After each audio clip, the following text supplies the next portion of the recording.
आपने देखा होगा कि हमारे राजपथ में या सड़क पर रंबलर्स, स्पीड ब्रेकर्स की बनाए हुए हैं राजपथ में। ये स्पीड ब्रेकर्स जरूरी होता है अपने आप को एक्सीडेंट से महफूज रखने में। ये स्पीड ब्रेकर्स जरूरी होते हैं। तो नमस्कार और ओमकार नाद हमारे जीवन में स्पीड ब्रेकर्स। जब हम किसी को देखकर संभाषण करते हैं, नमस्कार करते हैं, उनकी ब्रह्म होने का और हमारे ब्रह्म होने का जो संबंध बनता है, वो स्पीड ब्रेकर्स होते हैं। तो मानसिक गति, जब गति बहुत बढ़ जाता है, चाहे वो शारीरिक गति हो, मानसिक गति हो, उस पर नियंत्रण होनी चाहिए। तो ये ओंकार एक स्पीड ब्रेकर के जैसा काम करता है। और हम जब मिलते हैं और नमस्कार करते हैं, वो भी एक स्पीड ब्रेकर के जैसा काम करता है। जहां ब्रह्म की अस्तित्व, ब्रह्म की होने का एहसास हमारे जीवन में होता है, वहां स्पीड, मन की गति ब्रेक हो जाता है और स्थिरता।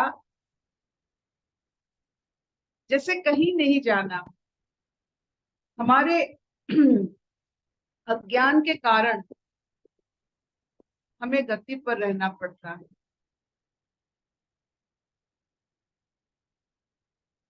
ज्ञान हर समय स्थिर है, अज्ञान हर समय अस्थिर है। ये नमस्कार करने से हम अज्ञान से ज्ञान तक पहुंच जाते हैं, क्योंकि ये नमस्कार की जो मंत्र है, मैं आपके अंदर ईश्वर के दर्शन की, जब हम नमस्कार किसी को करते हैं तो ये तो एक मुद्रा हो जाती है, लेकिन मंत्र उसके अंदर होता है कि मैंने आपके अंदर ईश्वर की, ब्रह्म की दर्शन की। ये ज्ञान बन जाता है तो हम स्थिर हो जाते हैं, स्पीड ब्रेकिंग हो जाता है। अपना टायर जो होता है, ट्रक का टायर, स्पीड ब्रेकर से थोड़ा बहुत लॉन्जिविटी बढ़ जाता है।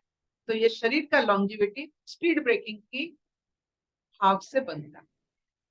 सो इसी को लेकर आगे पढ़ते हैं कर्मयोग की। वैशाली जी आगे पढ़ी। अर्पिता, हम लोग तीसरा अध्याय कर्मयोग पढ़ रहे हैं। इसमें हम श्लोक नंबर 17 पढ़ेंगे आज। आज की कौन सा है? कर्मयोग का 17। हाँ, 17 नंबर श्लोक पढ़ेंगे। भगवान बोल रहे हैं, श्री भगवान उवाच यस्त्वात्मा रतिरेव स्यात् आत्मतृप्तश्च मानवः आत्मन्नेव च सन्तुष्ट तस्य कार्यं न विद्यते। यस्त्वात्मा रतिरेव स्यात् आत्मतृप्तश्च मानवः आत्मन्नेव च सन्तुष्ट तस्य कार्यं न विद्यते। परंतु जो मनुष्य आत्मा में ही रमन करने वाला और आत्मा में ही तृप्त तथा आत्मा में ही संतुष्ट हो, उसके लिए कोई कर्तव्य नहीं है। हरिओम। बढ़िया। कर्म योग की 17 नंबर श्लोक आज जो बात कर रहे हैं, हमारी जो सोच है, वो सोच में थोड़ा सा फाइन ट्यूनिंग आने से हमें एक रहस्य, हमारे जीवन का एक रहस्य फूटता है। क्या वो है? आप अपने आप को क्या मानते हैं? शरीर जिसमें आत्मा रहता है, बसता है, या आत्मा जिसका पोशाक शरीर है? आप अपने आप को क्या मानते? थोड़ा इस पर ठहर जाओ, अमल करो और देख, मैं शरीर हूं जिसके अंदर आत्मा वास करता है, या मैं आत्मा हूं जिसका पोशाक, सिर्फ पोशाक शरीर। I am a body with an atma और I am an atma with a body. That is the difference. आप हो कौन? अपने आप को आप क्या मानते हो? जिसमें आप रमण करते हो, शरीर में रमण करोगे, प्रकृति के अधीन रहोगे, क्योंकि शरीर प्रकृति का अंश है। आत्मा में रमण करोगे, ब्रह्म में लिप्त रहोगे। आप जैसे देखो, दो पुत्र शिव जी के, एक गणेश जी, एक कार्तिकेय जी। माँ पार्वती भी है, माँ प्रकृति भी है। गणेश जी पार्वती जी का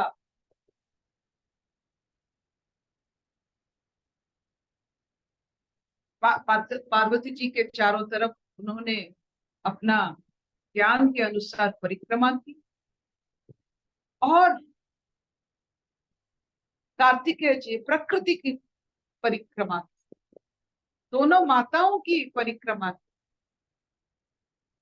लेकिन प्रकृति का एक नियम है, बदलाव।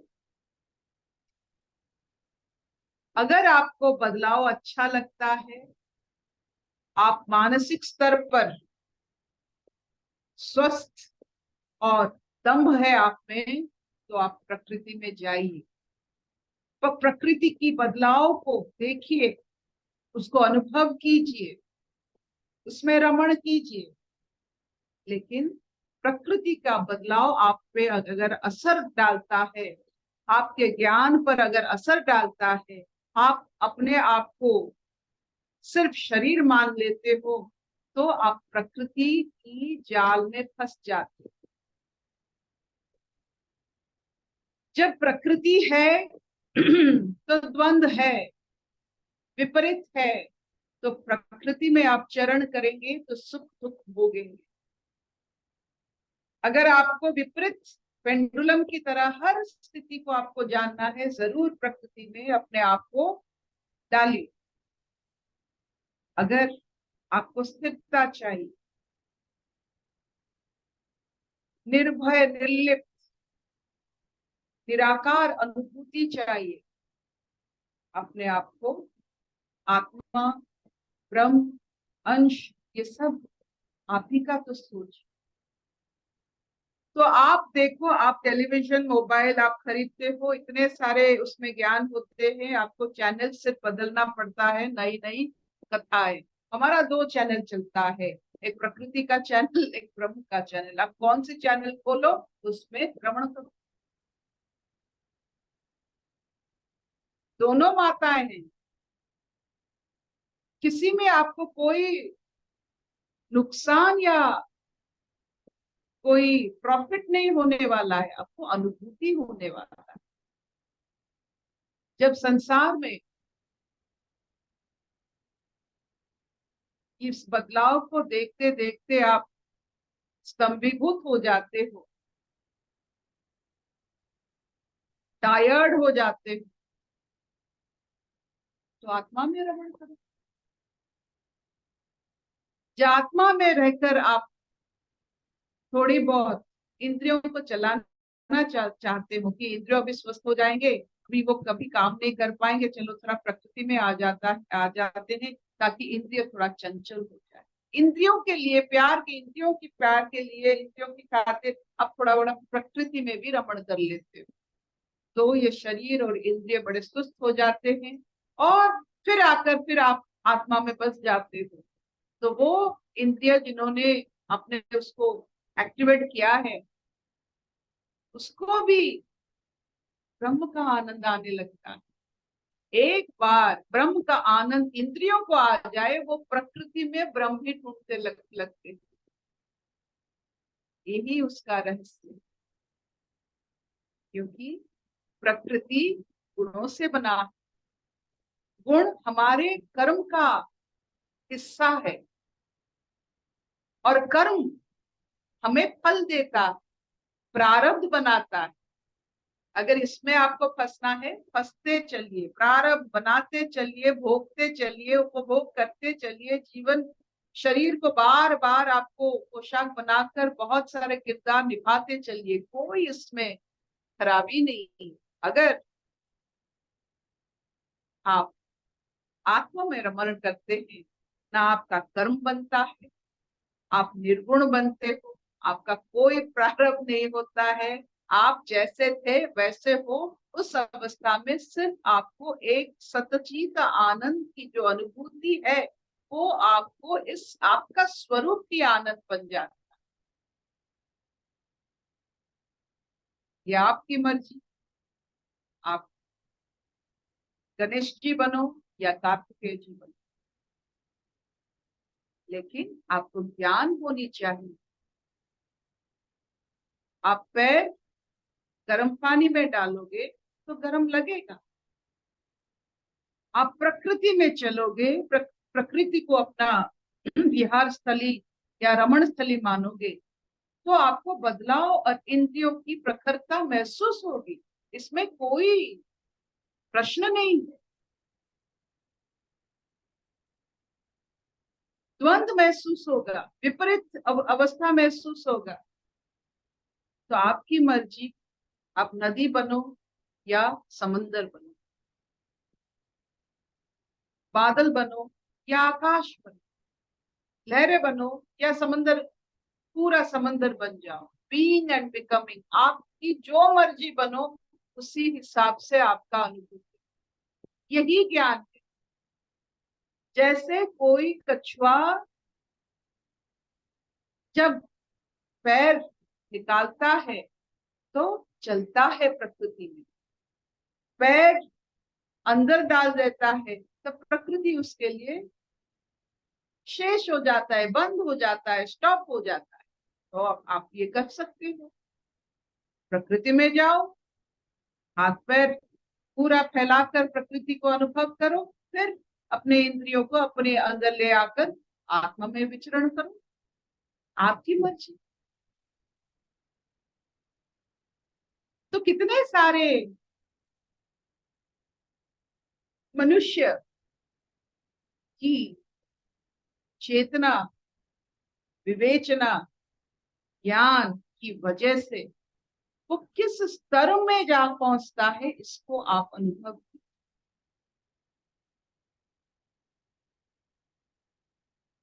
अपने आप को कोसना, ईश्वर को कोसना बराबर। जो अपने आप को कोसते हैं वो ईश्वर को कोसते हैं। अपने साथ आप जैसे व्यवहार करते हो, आप ईश्वर के साथ करते हो, क्योंकि आप ईश्वर के अंश हो। मैं बार बार आपको याद दिला देती हूँ, ये शरीर का अंश, ये छोटी उंगली भी होता है। ये छोटी उंगली को आप जैसे व्यवहार करोगे, बड़े शरीर का ऊपर उसका प्रभाव पड़ेगा। तो अपने ऊपर आप जैसे व्यवहार करते हो, वो बड़े साहब के ऊपर भी प्रभाव पड़ता है। तो आप अगर चाहते हो ईश्वर संतुष्ट रहे, आप भी संतुष्ट हो।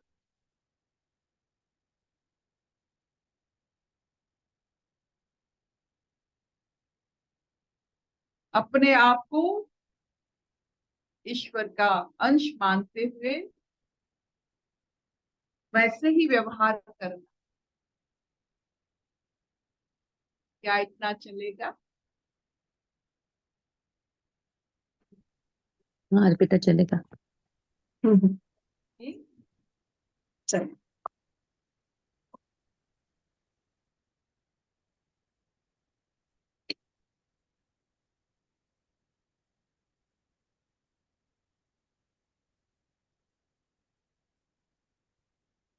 तो अपने स्थिति को थोड़ा संभाल लीजिएगा और उस स्थिति को आप कायम कर लीजिएगा, एक ही प्रश्न पूछकर कि मैं शरीर हूं या शरीर में आत्मा बसता है या आत्मा का प्रकाशित अवस्था शरीर है?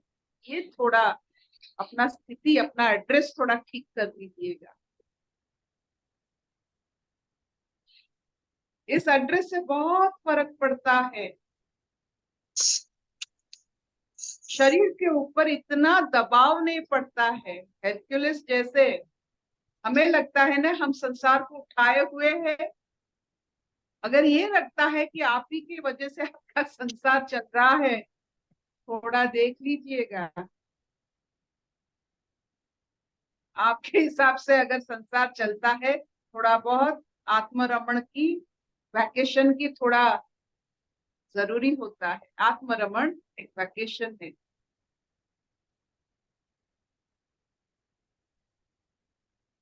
अशतो मां सत्गमय तमसो मां ज्योतिर्गमय मृत्युर्मां अमृतं गमय सर्वे सुखिनः सन्तु सर्वे सन्तु निरामया सर्वे भद्राणि पश्यन्तु मा कश्चित् दुःखभाग् भवेत्।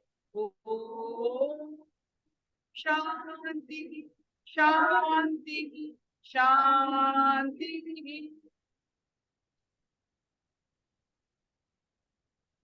कोई प्रश्न है?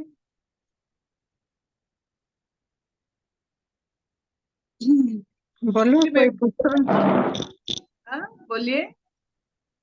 हाँ दीदी, आज ही समझ में आया कि हम शरीर में आत्मा में है। हम लोग सोचते थे हमारे शरीर में आत्मा है। आज समझ में आया आत्मा आत्मा का पोशाक ही सिर्फ शरीर है।